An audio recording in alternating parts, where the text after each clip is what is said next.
Hey everybody, it's Mrs. Bianchi. We're looking at question number 4, which is another find the area of the triangle question, and we still have a handful of 6th graders still confused about how do you determine which number will be the base of the triangle. So let's review that again.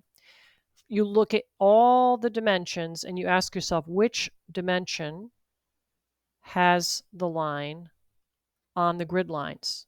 The only one that does is this one. See how it lands perfectly on the grid lines, and we can count how many units that is. And if we count, we have 1, 2, 3 units. So the base, we're going to call this the base, and we're going to say that's 3 units. Let's substitute that in the formula.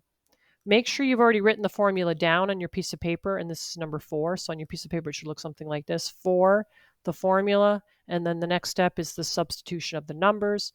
So the constant, bring it down. The base we're saying is 3. Now let's determine the height. This triangle, which is an obtuse triangle, people have a hard time finding the height of an obtuse triangle in particular. And how do we know it's obtuse? This angle right here, that's an obtuse angle. So keep in mind that the height has to be perpendicular to the base. So see this green line? That's perpendicular to the base. Now, how long do you have to make the line? Find the vertex opposite and farthest from what you're calling the base, and the line has to meet up with the grid line that matches that. So see how this matches up with the vertex? Now I can move this anywhere I want, and sometimes on a math worksheet you may even see it outside the triangle. They may put it here, and they may even show you another dotted line here just to show you that that's perpendicular, or they may put it over here, but it can be anywhere along the base, but typically they're going to put it on the outside. So this green dotted line, again, represents the height of this triangle. Let's count how many units.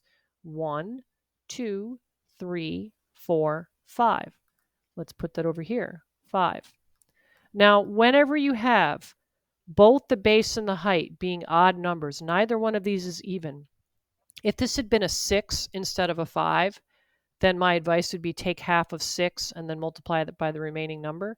But because these are both odd, then your best approach with this is take advantage of community property, which states that you can multiply things in any order as long as you have a bunch of factors that you're multiplying and there are no other operations. Then we're going to do this first, and that's going to equal 15. That's easy enough to do in your head. Now we have to take half of 15, and I want to review with you all, how do you take half of an odd number?